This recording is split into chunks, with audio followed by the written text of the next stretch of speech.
Hello guys, कैसे हैं आप लोग। मुझे उम्मीद है कि आप सब बहुत ही अच्छे होंगे। आप सभी का मेरे YouTube channel learning point by MD Ashraf sir में बहुत बहुत स्वागत है। जैसा कि आपको स्क्रीन पे दिख रहा होगा कि मैं क्लास 9th चैप्टर 2 का पार्ट 2 यानी दूसरा वीडियो लेकर के उपस्थित हुआ हूँ, जिसका जो है नाम है भारत के भौतिक स्वरूप। इसका मैं पहला वीडियो आपके पास जो है अपलोड कर दिया हूँ। अब मैं दूसरा वीडियो आप तक पहुँचाने के लिए जो है अभी उपस्थित हुआ हूँ।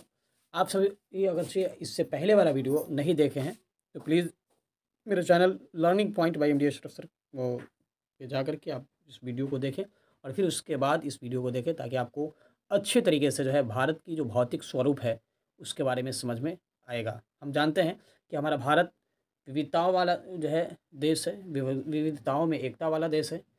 हमारे भारत में जो है जिस तरीके से अलग अलग भाषा, अलग अलग धर्म, अलग अलग जो है जात पात के लोग रहते हैं, उसी प्रकार से हमारा जो भारत है उसकी बनावट भी जो है विविधताओं में एकता वाला है। क्योंकि हमारे भारत के अंदर कहीं पठार है, कहीं मैदान है, कहीं जो है पर्वत है, कहीं पे जो है नदी है, कहीं समंदर है। इस प्रकार से जो है भारत का जो है कहीं तटीय मैदान है। ये इस प्रकार से भारत के अंदर जो है स्थलाकृति के अंदर जो विविधताएँ देखी जाती हैं। तो मेरे वीडियो को लास्ट तक देखें, बने रहें। जहाँ नहीं समझ में आप कमेंट बॉक्स में कमेंट कर सकते हैं। तो इससे पहले हम पढ़ाए थे उस वीडियो में जो आप देखेंगे, तो उसमें पढ़ाए थे कि भारत के अंदर जो है हिमालय को पूर्व से पश्चिम, जिस तरीके से उत्तर से दक्षिण में भारत का विभाजन किया गया था, उस तरीके से पूर्व से पश्चिम की तरफ भी जो है हिमालय को जो है बाँटा गया है। जिसमें से सबसे पहला जो है ये पढ़ाए थे, जिसमें कहा गया था कि सिंधु और सतलज के बीच में जो है जो क्या है पंजाब हिमालय, जिसको कश्मीर एवं जो है हिमाचल हिमालय के नाम से जाना जाता है। इसके बारे में हम आपको उस दिन पढ़ाए थे। साथ ही ये भी बताए थे कि सिंधु सतलज के बीच जो है पंजाब हिमालय है, उसके बाद सतलज और काली के बीच जो है कौन सी हिमालय है, तो वो कुमायूं हिमालय पड़ता है। ठीक है। ये भी बताए थे उस दिन कि काली और तीस्ता नदी के बीच जो है हिमालय पड़ता है, उसको हम लोग नेपाल हिमालय के नाम से जानते हैं। ठीक है। और तीस्ता और दिहांग या जो है ब्रह्मपुत्र नदी के बीच जो हिमालय पड़ता है, उसको हम लोग असम हिमालय के नाम से जानते हैं। ये उस दिन हम लोग आपको पढ़ा दिए थे उस वीडियो में। अब इसके बाद जो है हम लोग चलेंगे आगे की ओर। ठीक है। तो यहाँ पे कहा गया है साफ साफ कि जो हिमालय है, इस हिमालय के बारे में हम लोगों ने जो है बारहा पढ़ा है कि हिमालय जो है की जो श्रेणी है उसमें सबसे सतत श्रेणी जो है, जिसको महान हिमाद्री हिमालय के नाम से जानते हैं, वो है। उसके बाद उस यह सबसे जो है बाहरी हिमालय के नाम से हम लोग जानते हैं, बाह्य हिमालय या उत्तरी हिमालय जिसको हम लोग कहते हैं, उसी को हम लोग महान या हिमाद्री हिमालय कहते हैं। उसके जस्ट जो है दक्षिण की तरफ आते हैं तो हम लोग जो है मध्य हिमालय, जिसको निम्न हिमालय के नाम से जानते हैं। उसके जब नीचे आते हैं तो सबसे नीचे जो है सबसे दक्षिण की तरफ जो है बाह्य छोर पे जो हिमालय पड़ता है, उसको हम लोग शिवालिक हिमालय के नाम से जानते हैं। ठीक है। अब कहा गया कि ये जो हिमालय है ये वलित पर्वत है। क्या है? वलित पर्वत है। इस सब के बारे में हम आगे जो है इससे पहले वीडियो में बता दिए हैं। ठीक है। अब जो है हम लोग बात करेंगे इस हिमालय की जो बँटवारा है वो पूर्व से पश्चिम की तरफ, पूर्व से पश्चिम, ठीक है, और उत्तर से दक्षिण की हिसाब से जो बँटवारा किया गया हिमालय के, उसके ऊपर हम लोग जो है अच्छी तरीके से विस्तार से बात कर चुके हैं। अब इसमें पढ़ना है कि ब्रह्मपुत्र हिमालय की सबसे पूर्वी सीमा, क्या है कि ब्रह्मपुत्र जो हिमालय है वह ब्रह्मपुत्र जो है हिमालय की सबसे पूर्वी सीमा बनाता है। ब्रह्मपुत्र हिमालय नहीं बल्कि यह ब्रह्मपुत्र क्या है, एक नदी है जो हिमालय की जो है सबसे पूर्वी सीमा को बनाने का काम करता है। इसमें दिहांग महाखंड गर्ज के बाद हिमालय दक्षिण की ओर एक तीखा मोड़ बनाते हुए भारत की पूर्वी सीमा की ओर क्या होती है, मुड़ जाती है। यानी कहा गया कि जो ब्रह्मपुत्र हिमालय है ना, ये ब्रह्मपुत्र हिमालय सबसे पूर्वी सीमा बनाती है। क्या बनाती है? हिमालय की सबसे पूर्वी सीमा बनाती है और वहाँ पे एक गॉर्ज का निर्माण करती है, गॉर्ज का। ठीक है। और उसी गॉर्ज से जो है के निर्माण के बाद जो है हिमालय दक्षिण की ओर जो है तीखा मोड़ बनाते हुए भारत की पूर्वी सीमा का जो है निर्धारण करने का काम करता है। ठीक है। तो ये जो है अब यहाँ पे हम लोग देखेंगे, ये मीजो की पहाड़ी का चित्र है, जैसा कि आपको एनसीईआरटी के बुक में आप देखेंगे तो मिलेगा। अब यहाँ पे जो है हम लोग इसके बाद कहा गया कि ये जो दक्षिण की तरफ जो है वो तीखा मोड़ बनाते जब आगे गया है, तब उसमें क्या है, तो उसके बारे में कहा गया कि जो है इन्हें पूर्वांचल या पूर्वी हिमालय के नाम से हम लोग जानते हैं। यानी ब्रह्मपुत्र नदी जो गॉर्ज का निर्माण करती है, उसके बाद वह जो है दक्षिण की ओर तीखा मोड़ बनाती है, इसके साथ वह फैला हुआ है। ठीक है। अब ये जो हिमालय है, यह जो दक्षिण की तरफ जो मुड़ जाती है, वहाँ से हिमालय जो दक्षिण की तरफ मुड़ी हुई भाग है, उस मुड़ी हुई भाग को हम लोग पूर्वांचल या पूर्वी पहाड़ी के नाम से जानते हैं। पर्वत श्रृंखलाओं के नाम से जाना जाता है। यानी ये जो पर्वत श्रृंखला है ये पूर्वांचल या पूर्वी पहाड़ी के नाम से जाना जाता है। ये पहाड़ियाँ उत्तर पूर्वी राज्यों से होकर गुजरती है तथा मजबूत बलुआ पत्थर जो अवसादी शैल से बनी हुई है। ये घने जंगलों से ढकी है तथा अधिकतर समानांतर श्रृंखलाएं एवं घाटियों के रूप में फैली है। पूर्वांचल में पटकाई, नागा, मिजो, मणिपुर पहाड़ी आदि शामिल है। यानी कहा गया कि जो पूर्वांचल की पहाड़ी है, ये पूर्वांचल की पहाड़ी, जिसको जो है हम लोग जो है पूर्वी पहाड़ी के नाम से भी जानते हैं, ये जो पहाड़ियाँ हैं ये उत्तर पूर्वी राज्य से होकर के गुजरती है। किस राज्य से? क्वेश्चन पूछेगा कि पूर्वांचल या पूर्वी पहाड़ी जो है ये किस राज्य से होकर के गुजरती है, तो उत्तर पूर्वी राज्य से होकर के गुजरती है। ये किस पत्थर से बनी हुई? तो बलुआ पत्थर से बनी है। और ये जो पत्थर है कैसा शैल है? ये अवसादी शैल से बनी हुई। ठीक है, इतना हो गया क्लियर। अब कह रहा है कि आगे जो है ये घने जंगलों से ढकी है। ये जो पहाड़ी है, ये जो है पूर्वी पहाड़ी, ये कहा गया कि घने जंगलों से ढकी है। अधिकतर समानांतर श्रृंखला एवं घाटियों के रूप में जो है यह फैला हुआ है। इस पहाड़ी को हम लोग जो है पूर्वांचल में पटकाई, नागा, मिजो, मणिपुर और के नाम से जानते हैं। ठीक है, यानी पूर्वांचल की जो पहाड़ी है उसको हम लोग पटकाई, नागा, नागालैंड में नागा के नाम से, मिजोरम में मिजो के नाम से, मणिपुर में मणि के नाम से हम लोग इस मणिपुर की पहाड़ी के नाम से जानते हैं। तो ये जो पहाड़ियाँ हैं ये पूर्वांचल की पहाड़ियों के अंतर्गत काउंट होती है। ठीक है, अब कहा गया इसमें कि ये जो पहाड़ी है, ये पहाड़ी आगे बढ़ती हुई चली जाती है। हम लोग जो है उत्तरी मैदान के बारे में जानेंगे कि भारत की जो बनावट है उसमें उत्तरी मैदान की क्या भूमिका है। तो कहा गया कि उत्तरी मैदान 3 प्रमुख नदियों प्रणाली से मिलकर बनी है। यानी उत्तरी मैदान जो है ये 3 प्रमुख नदी की जो है ये जो प्रणाली है उससे मिलकर बनी, जिसमें सिंधु, गंगा, ठीक है, एवं ब्रह्मपुत्र तथा इनकी सहायक नदी से यह जो है निर्माण हुआ है। यानी उत्तर की जो मैदान है हमारे भारत की, हिमालय पर्वत के पाद क्षेत्र में, पर्वतीय पाद क्षेत्र जिसको कहते हैं, या हिमालय पर्वत के जो है दक्षिणी भाग जो है, उसके बाद जो है ये जो भाग है, यह जो भाग है यह जो है सिंधु, गंगा एवं ब्रह्मपुत्र की जो है सहायक नदियों से जो है गाद जो आया है, उसी गाद से यह मैदान बना हुआ है। इसको जो है उत्तरी भारत के मैदान के नाम से भी जानते हैं। यह मैदान जलोढ़ मृदा से बना है। ठीक है, लाखों वर्षों में हिमालय के गिरिपाद में बहुत कुछ बड़े बेसिन द्रोणी में जलोढ़ों का निक्षेप हुआ, जिससे उस उपजाऊ मैदान का निर्माण हुआ है।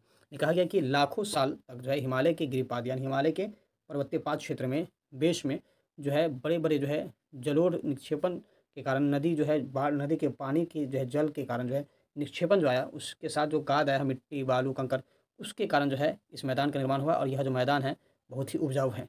इसका विस्तार कहा जाता है 7 लाख वर्ग किलोमीटर क्षेत्र पर है। यह मैदान लगभग 2400 किलोमीटर लंबा और 240 मीटर से लेकर के जो है ये मैदान 240 किलोमीटर से लेकर के 320 किलोमीटर चौड़ा है। ठीक है, लेकिन लंबाई में कितना है? तो 2400 किलोमीटर है। अभी हम लोग पढ़े हैं कि उत्तर की जो मैदान है, ये जो मैदान है, इस मैदान की लंबाई कितनी है? तो इस मैदान की लंबाई जो है 2400 किलोमीटर है। ठीक है, जो सिंधु, गंगा और ब्रह्मपुत्र नदी की जो है से निर्माण हुआ है, उसके जलोढ़ों से निर्माण हुआ है। लेकिन इसकी चौड़ाई के बारे में करें तो 240 से लेकर के 320 किलोमीटर तक चौड़ा है। क्वेश्चन पूछेगा कि भारत की जो है उत्तरी मैदान जो है उसकी लंबाई कितनी है? तो 2400 किलोमीटर। चौड़ाई कितनी है? तो 240 से लेकर के 320 किलोमीटर। एक पॉइंट दिया गया है इसमें कहा है कि ब्रह्मपुत्र नदी में स्थित माजुली विश्व की सबसे बड़ी नदी द्वीप है। यहाँ लोगों का निवास भी है। यानी माजुली द्वीप जो है यह ब्रह्मपुत्र नदी से जो है बना हुआ द्वीप है। यह द्वीप जो है विश्व की सबसे बड़ी नदी द्वीप है और यहाँ पे लोग निवास भी करते हैं, यहाँ पे लोग रहते भी हैं।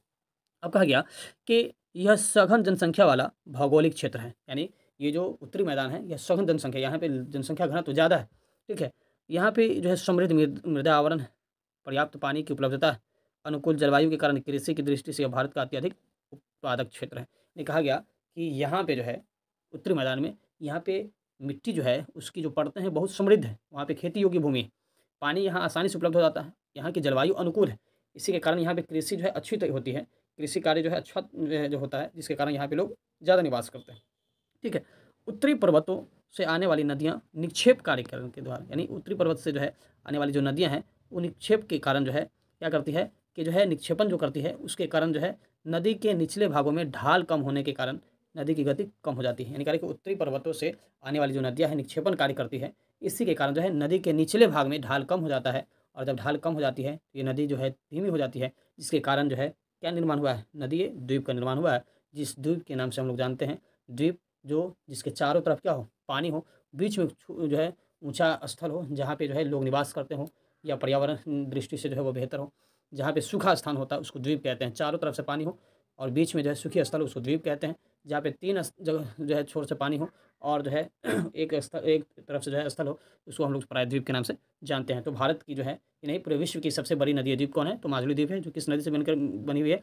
तो अभी हम लोग पढ़े हैं कि ये जो है ब्रह्मपुत्र नदी से मिलकर बनी हुई है, दिया ना, ब्रह्मपुत्र नदी से बनी हुई है। ठीक है, अब हम लोग जो है अभी जो है इसके बारे में जो जान गए कि उत्तरी जो पर्वतीय क्षेत्र है, उत्तरी मैदानी क्षेत्र जो है, इसके अंदर जो है वहाँ पे सघन जनसंख्या क्यों है? तो वहाँ की जलवायु, वहाँ की कृषि कार्य, ठीक है, के अनुकूल जो है और ये यहाँ पे पानी की उपलब्धता ये मानवीय पर्यावरण के अनुकूल है, ठीक है? इसीलिए वहाँ पे जनसंख्या घनत्व ज़्यादा होता है, ठीक है?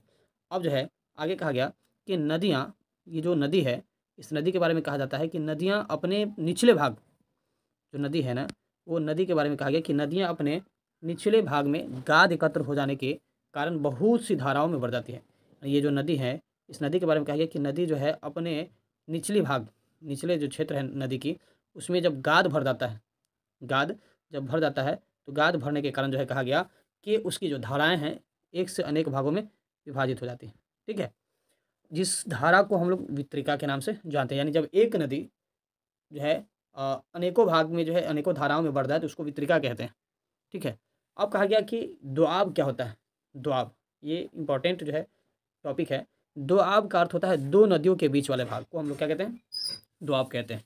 दो का मतलब दो, आब का मतलब होता है पानी, ठीक है? इसमें दो शब्द मिला हुआ है, दो और आब। इसका अर्थ होता है कि दो नदियों से, ठीक है, दो नदियों के बीच का जो घिरा हुआ भाग होता है उसी को हम लोग दोआब कहते हैं।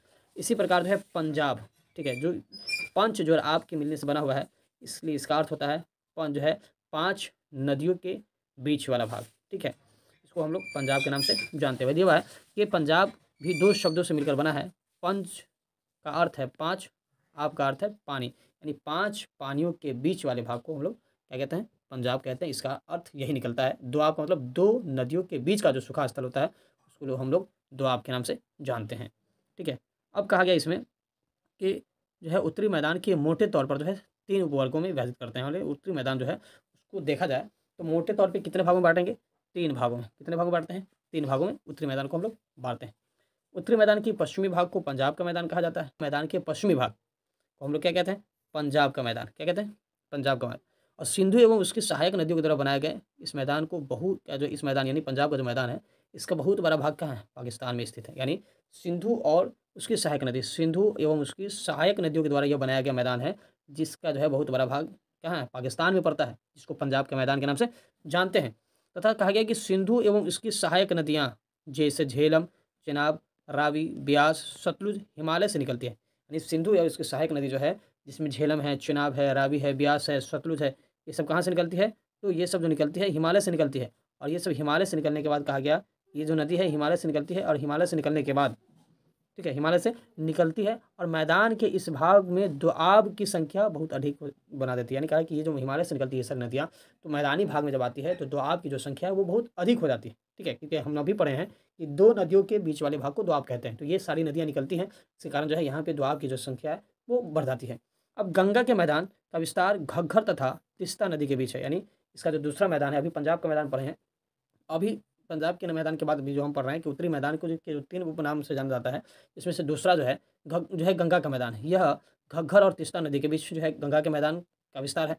यह उत्तरी भारत में हरियाणा, दिल्ली और उत्तर में जो है कहा गया, यह उत्तरी भाग में हरियाणा, दिल्ली, उत्तर प्रदेश, बिहार, ठीक है, झारखंड के कुछ भाग तथा पश्चिम बंगाल में फैला हुआ है। यानी ये जो गंगा का मैदान है जो घग्गर और तिस्ता नदी के बीच में फैला है, जिसका विस्तार घग्गर और तिस्ता नदी के बीच है, तो ये जो है कहाँ से कहाँ तक फैला हुआ है? तो उत्तर भारत में हरियाणा, दिल्ली, उत्तर प्रदेश, बिहार, झारखंड के कुछ भाग तथा पश्चिम बंगाल में फैला हुआ है। ब्रह्मपुत्र के मैदान इसके पूर्व विशेषकर असम में स्थित है। यानी ब्रह्मपुत्र का जो मैदान है वो विशेषकर कहाँ जो है मौजूद है? तो असम में है। उत्तरी मैदान की संख्या जो है व्याख्या जो किया जाए तो सामान्यतः इसके उच्चावचों में बिना किसी विविधता वाले समतल स्थल के रूप में जाना जाता है। यानी कहा है कि उत्तरी जो मैदान है इसके बारे में जाना जाए बात किया जाए तो इसके उच्चावच जो है ना उसमें बिना किसी विविधता वाले समतल स्थल के रूप में जो है ये जो है जाना जाता है। यानी उत्तर मैदान की जो है बात की जाए तो वहाँ पे बिना कोई विविधता, यानी उच्चावच में कोई विविधता नहीं, कोई फर्क नहीं, इसको समतल स्थल के रूप में जाना जाता है। यह सही नहीं है। कहा गया ये जो समतल स्थल के रूप में जाना जाता है यह सही नहीं है। इन विस्तृत मैदानों की, इसमें कहा गया कि इन विस्तृत मैदानों की भौगोलिक आकृति में भी विविधता है। यानी कहा गया कि हम लोग जो समतल मैदान कहते हैं यह समतल मैदान नहीं है। क्यों नहीं है? क्योंकि ये जो मैदान है इसकी जो भौगोलिक आकृति है इसमें विविधता है, यानी फ़र्क है। आकृतिक भिन्नता के आधार पर उत्तरी मैदान को 4 भागों में विभाजित किया जाता है। नदियाँ पर्वत से नीचे उतरते समय शिवालिक के ढाल पर 8 से 16 किलोमीटर की चौड़ी पट्टी में गुटका के निक्षेपण करती है। यानी कहा गया यहाँ पे कि ये जो है मैदान जो है ये भौगोलिक आकृति में विविधता दिखलाता है। आकृतिक भिन्नता के आधार पर देखा जाए तो मैदान जो है इसको जो है मैदान को 4 भागों में विभाजित किया जाता है। इसमें कहा गया कि पहला जो भाग है, नदियाँ पर्वतों से जब नीचे उतरती है नदियाँ, तो शिवालिक के ढाल पर 8 से 16 किलोमीटर चौड़ा पट्टी एवं गुटिका का निर्माण करती है। इसे हम लोग भाबर कहते हैं। क्या कहते हैं? भाबर कहते हैं।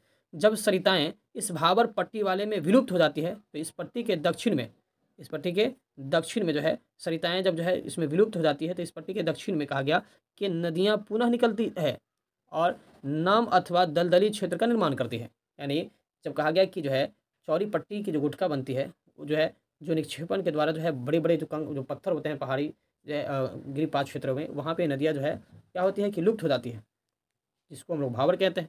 और फिर वहाँ से उसकी जो सरिता हैं, उसकी जो धाराएँ कई भागों में निकल करके जो है बाहर की ओर निकलती है दक्षिण में, जिसके बारे में कहा है कि यह नमी है जो है नम दलदली क्षेत्रों का निर्माण करती है, जिस क्षेत्र को हम लोग तराई कहते हैं। क्या कहते हैं? तराई। तो सबसे पहले हिमालय पर्वत से नदियाँ आई, आने के बाद जो है क्या होता है, बड़े-बड़े पत्थर के टुकड़े होते हैं, उसमें जो है समाती है, जिससे के कारण वह लुप्त हो जाती है, जिसको हम लोग भाबर प्रदेश कहते हैं। उसके बाद वाले जो फिर जो है नदियाँ पुनः जो है निकलती है और निकलने के बाद जो है नम एवं दलदली क्षेत्र का निर्माण करती है, इसको हम लोग तराई कहते हैं। तो ये 2 भाग में बँटा।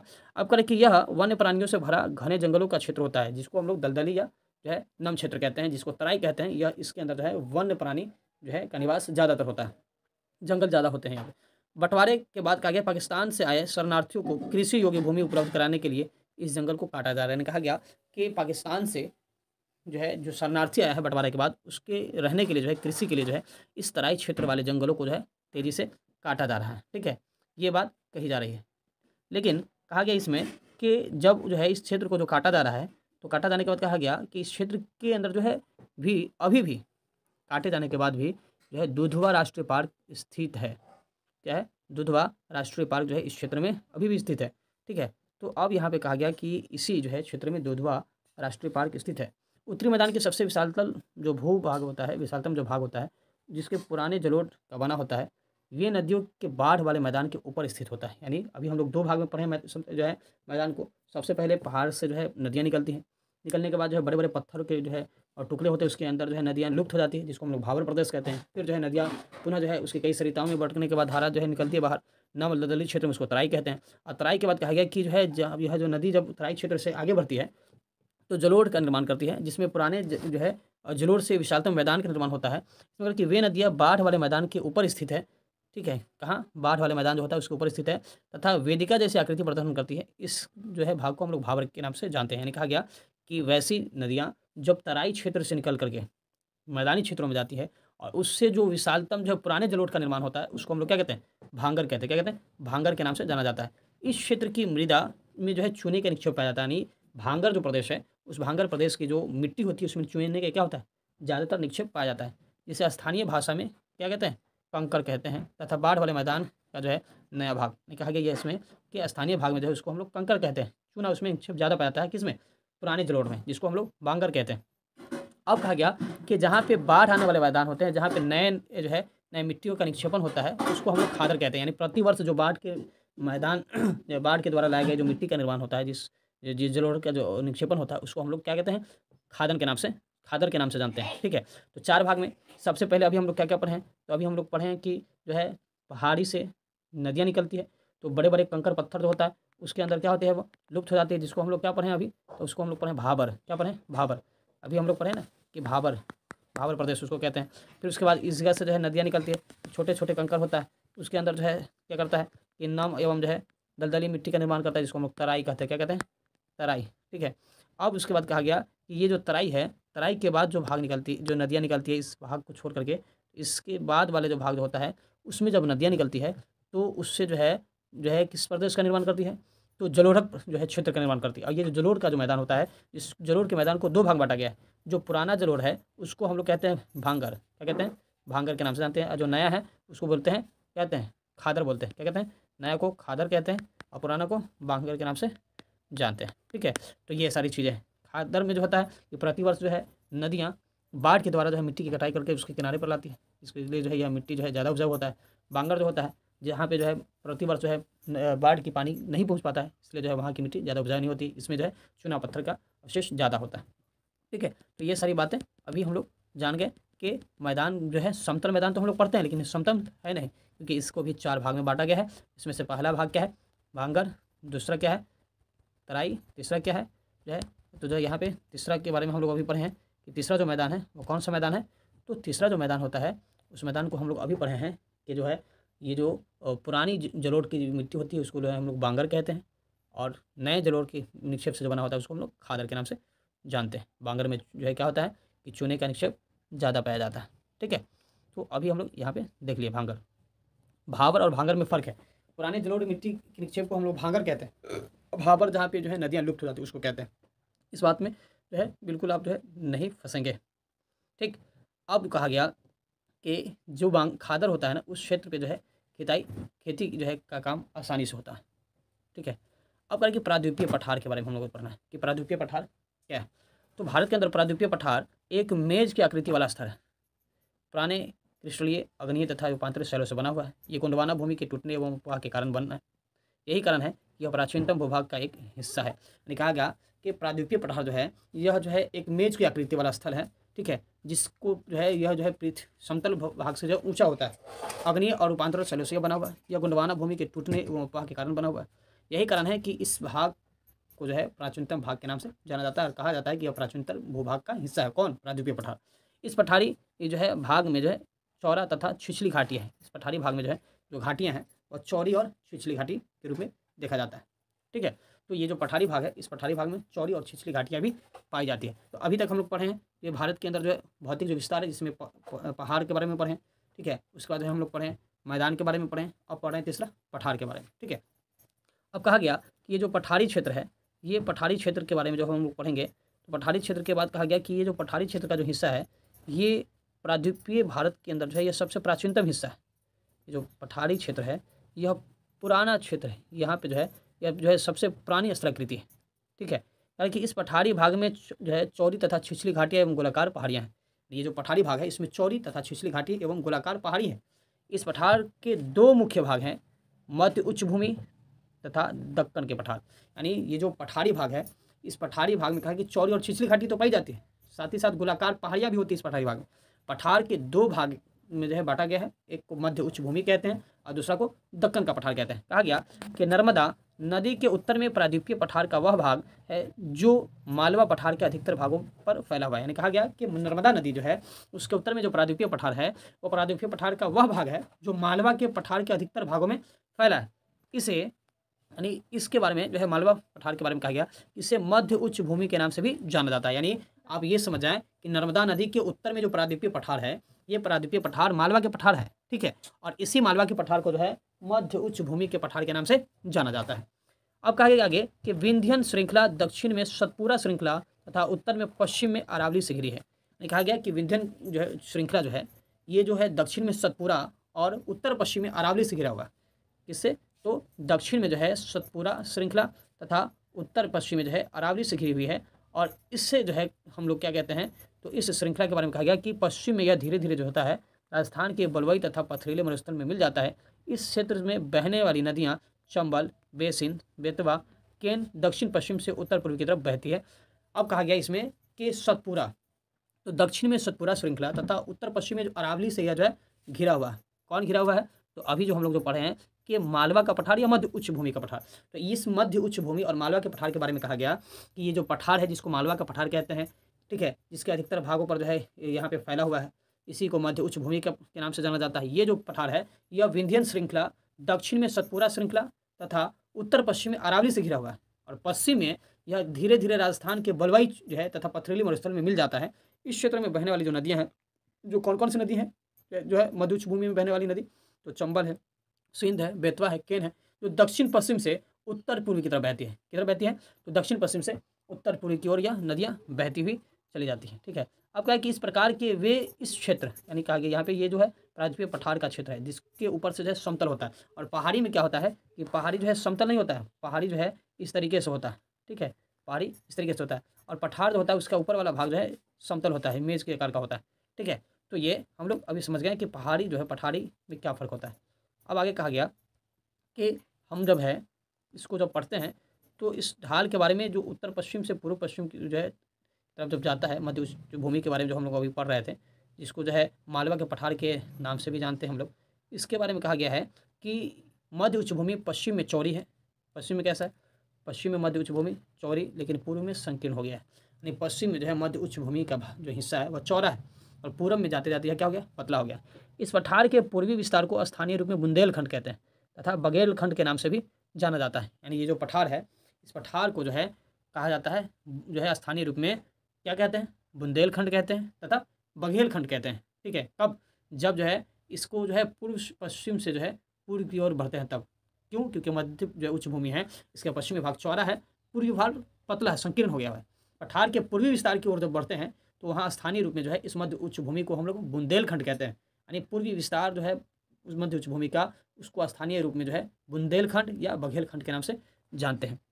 अब आगे कहा गया कि इसके और पूर्व जो है में हम जब बढ़ते हैं तो दामोदर नदी द्वारा पाहित जो है छोटा नागपुर का पठार प्रदर्शित होता है। यानी इसके और पूर्व बढ़ते हैं तो बढ़ने के बाद जो है वहाँ पे दामोदर नदी के द्वारा अपवाहित जो छोटा नागपुर का पठार है वो भी हमको मिल जाता है। जिससे ये पता चला कि जब जो है पश्चिम से पूर्व की तरफ बढ़ते हैं तो सबसे पहले बघेलखंड, बुंदेलखंड और छोटा नागपुर का पठार वहाँ पे मिलता है।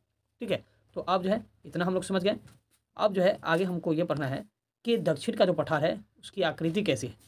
तो दक्षिण के पठार की जो आकृति है, क्या है कि यह दक्षिण के पठार की आकृति त्रिभुजाकार है, यानी यह त्रिभुज के आकार का पठार है। ठीक है, जो नर्मदा नदी के दक्षिण में स्थित है। उत्तर में इसके चौड़े आधार पर सतपुरा की श्रृंखला है, जबकि महादेव, कैमूर की पहाड़ी तथा मैकाल श्रृंखला इसके पूर्वी विस्तार है। ये कहा गया कि ये जो भाग है दक्षिण का पठार, यह जो है त्रिभुजाकार है। ठीक है, और इसके बारे में कहा गया कि नर्मदा नदी के दक्षिण में स्थित है, यानी ये नर्मदा नदी इस तरीके से बहती है और इसके यह दक्षिण में है, ये भाग क्या है, दक्षिण में। ठीक है, और इसके बारे में क्या है कि इसके चौड़े आधार पर सतपुरा की श्रृंखला है, इसके जो चौड़ा वाला भाग है इसके ऊपर क्या है, सतपुरा की पहाड़ी है। ठीक है, जबकि महादेव और कैमूर की पहाड़ी तथा मैकाल श्रृंखला इसके पूर्वी, यानी इधर पूर्व की तरफ जो है महादेव जो है, उसके बाद जो है कैमूर की जो पहाड़ियाँ। ठीक है, अब भारत की जो भौगोलिक जो मानचित्र हम लोग पढ़ते हैं तो इस मानचित्र में हम लोग देखेंगे कि इन पहाड़ियों एवं श्रृंखलाओं की स्थिति जो है जब पढ़ते हैं तो कहा कि दक्षिण का जो पठार है पश्चिम में ऊंचा और पूर्व की ओर कम ढाल वाला है। यानी ये जो पहाड़ी है, इस पहाड़ी को जो हम लोग पढ़ते हैं भौतिक मानचित्र पे तो हमको समझ में आता है कि इसकी जो है दक्षिण के पठार की जो पश्चिमी भाग है वह ऊंचा है और पूर्वी भाग क्या है, कम ढाल वाला है, यानी नीचा है। इस पठार का एक भाग उत्तर पूर्व में भी देखा जाता है। यानी ये जो दक्षिण का पठार है, इस पठार का जो एक भाग है वह कहाँ देखा जाता है, उत्तर पूर्वी भाग में। ठीक है, यानी भारत के उत्तर पूर्वी क्षेत्र है, उस उत्तर पूर्वी क्षेत्र में भी दक्षिण के पठार का भाग देखा जाता है।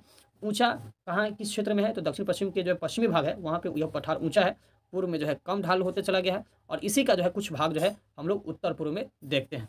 ठीक है, अब कहा कि इसका जो है उत्तर पूर्व में जब हम इसको देखते हैं तो कहा गया कि ये जो है कैसा दिखता है, तो उत्तर पूर्व में जो है जिसे स्थानीय रूप में जो है मेघालय के नाम से जानते हैं। किस नाम से, मेघालय के नाम से। यानी दक्षिण के पठार के ही, प्रायद्वीपीय पठार का ही कुछ भाग उत्तर पूर्व में है जिसको मेघालय कहते हैं स्थानीय रूप में।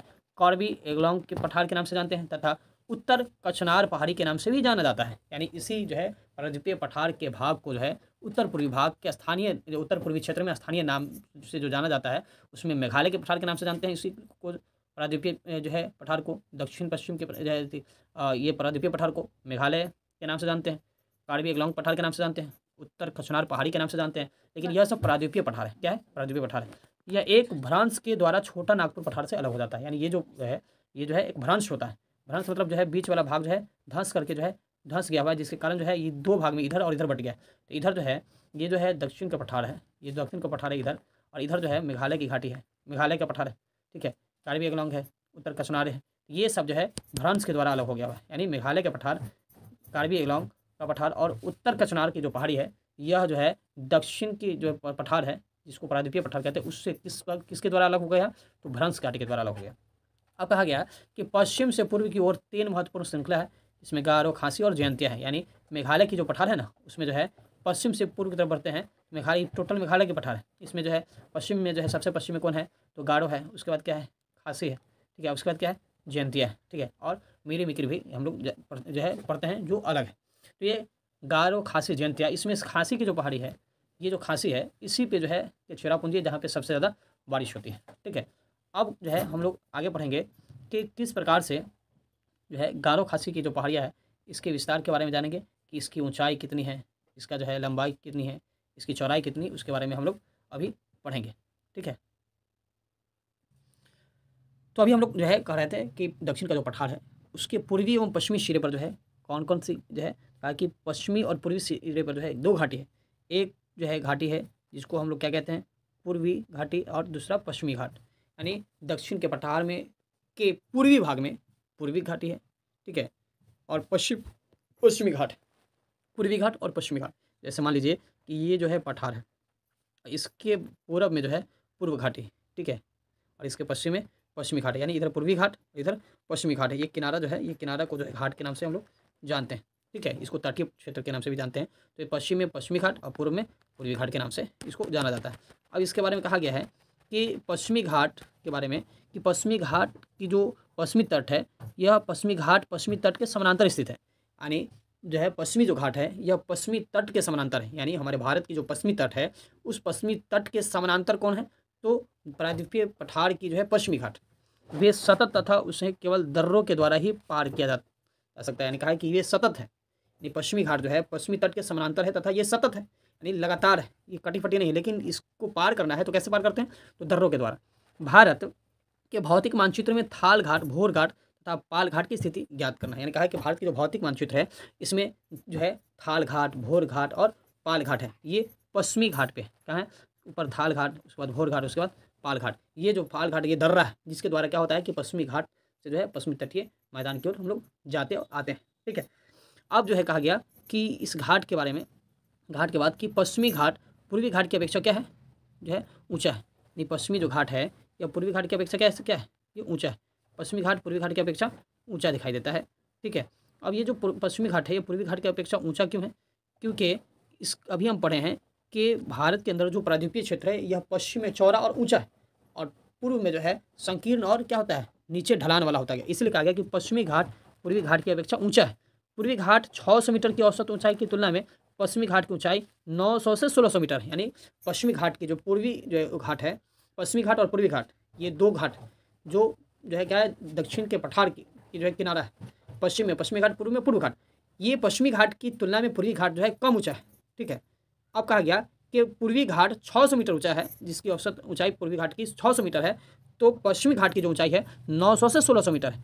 पूर्वी घाट के बारे में कहा गया कि पूर्वी घाट का विस्तार महानदी घाटी से दक्षिण में नीलगिरी तक है। यानी पूर्वी घाट जो है इसका जो विस्तार है दक्षिण में महानदी घाटी से लेते हुए जो है कहाँ तक है, नीलगिरी की पहाड़ी तक है। पूर्वी घाट के विस्तार क्या है, महानदी घाटी से दक्षिण में नीलगिरी तक है। और जो है यहाँ पे पूर्वी घाट का विस्तार सतत नहीं है, इसमें यह भी कहा गया कि पूर्वी घाट का जो विस्तार ये सतत नहीं है, यह जो है महानदी से लेकर के नीलगिरी के बीच का घाट है, ये अनियमित है एवं बंगाल की खाड़ी में गिरने वाली नदियों ने जो है इनको काट दिया है। यानी बंगाल की खाड़ी में जो नदियाँ गिरती है यही नदी जो है इसको क्या की है, पूर्वी घाट को काट दी है, इसलिए सतत नहीं है, यह जो है नीलगिरी और महानदी के बीच के जो है फैलाव है।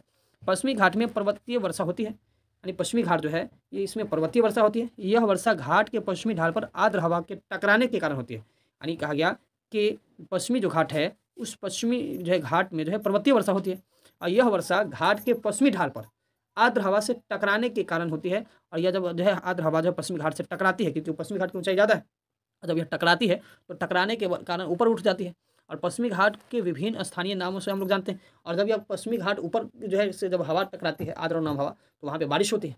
और इस घाट को कहा गया कि अलग अलग जगहों पे अलग नाम से जाना जाता है।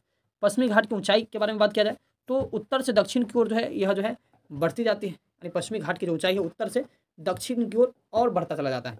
इस भाग के ऊंचे शिखर में अनाईमुड़ी जो सबसे ऊंची शिखर है पश्चिमी घाट की, जो 2695 मीटर है, तथा दोडा बेटा जो 2633 मीटर है, ठीक है। अनाईमुड़ी जो है यह 2695 मीटर और दोदा बेटा 2633। दोदा बेटा नीलगिरी की सबसे ऊंची चोटी है, ठीक है, और अन्नामलाई की सबसे ऊंची चोटी अनाईमुड़ी है जो 2695 मीटर है, जो है पश्चिमी घाट की सबसे ऊंची चोटी है। पूर्वी घाट के बारे में बात किया जाए तो पूर्वी घाट की सबसे ऊंची चोटी जो है महेंद्रगिरी है, जो 1500 मीटर ऊंचा है। यानी पूर्वी घाट की सबसे ऊंची चोटी महेंद्रगिरी जो 1500 मीटर ऊंचा है और पश्चिमी घाट की सबसे ऊंची चोटी अनाईमुड़ी जो 2695 मीटर ऊंचा है, जो अन्नामलाई पहाड़ी पे है। दोरा बेटा 2633 मीटर ऊंची है, जो किस पे है, नीलगिरी की पहाड़ी पे, ठीक है।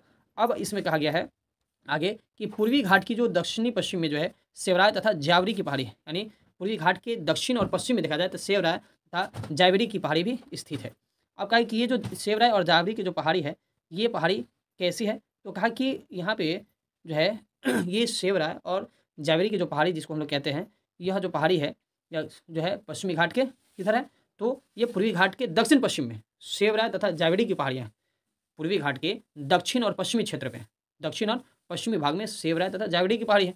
और उदग जो है उडग मंडलम जिससे ऊटी के नाम से जाना जाता है, तथा कोडाई कनाल, ये जो कोडाई कनाल है ये कोडाई कनाल जैसे प्रसिद्ध पहाड़ी नगरों में स्थित मानचित्र में ज्ञात कीजिए। कहा गया कि उडगमंडल जैसे ऊटी के नाम से जाना जाता है और कोडाईकनाल जैसे प्रसिद्ध जो पहाड़ी है उसको आप मानचित्र में देखिए और उसको चिन्हित कीजिए, उसको ज्ञात कीजिए। ये आपके लिए होमवर्क। आगे कहा गया कि प्रायद्वीपीय पठार का एक विशेषता यह भी है कि ये जो है काली मृदा जो है यहाँ पे पाई जाती है। प्रायद्वीपीय पठार की विशेषताओं में ये विशेषताएं हैं कि यहाँ की जो मिट्टी है काली मृदा है, जिसे दक्कन ट्रैप के नाम से भी जाना जाता है। यानी प्रायद्वीपीय पठार की ये विशेषता है कि वहाँ की मिट्टी काली है और जिसे दक्कन ट्रैप के नाम से भी जाना जाता है। इसकी उत्पत्ति ज्वालामुखी से हुई है, इसीलिए इसके शैल अग्नीय है। यानी कहा है कि इसकी जो उत्पत्ति है दक्कन ट्रैप की, यह जो है ज्वालामुखी से हुई है, क्योंकि इसका जो शैल है यह अग्नीय शैल है।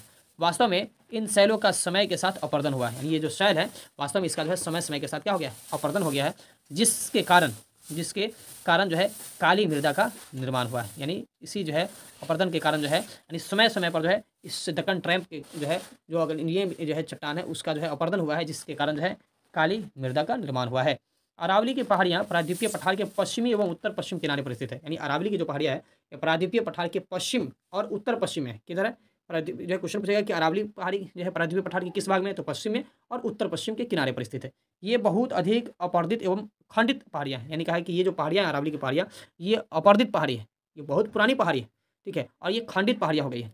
ये गुजरात से लेकर के दिल्ली तक दक्षिण पश्चिम एवं उत्तर पूर्वी दिशा में फैली हुई है। यानी ये जो अरावली की पहाड़ी है ये कैसी है, तो गुजरात से लेकर दक्षिण तक फैली है। यह जो है अपर्दित पहाड़ी है, ये खंडित पहाड़ी है, ठीक है, जो है प्रायद्वीपीय पठार के पश्चिम और उत्तर पश्चिम के किनारे पे फैली हुई। तो अभी हम लोग बात कर लिए जो है दक्षिण के जो है पठार के बारे में, प्रायद्वीपीय पठार के बारे में।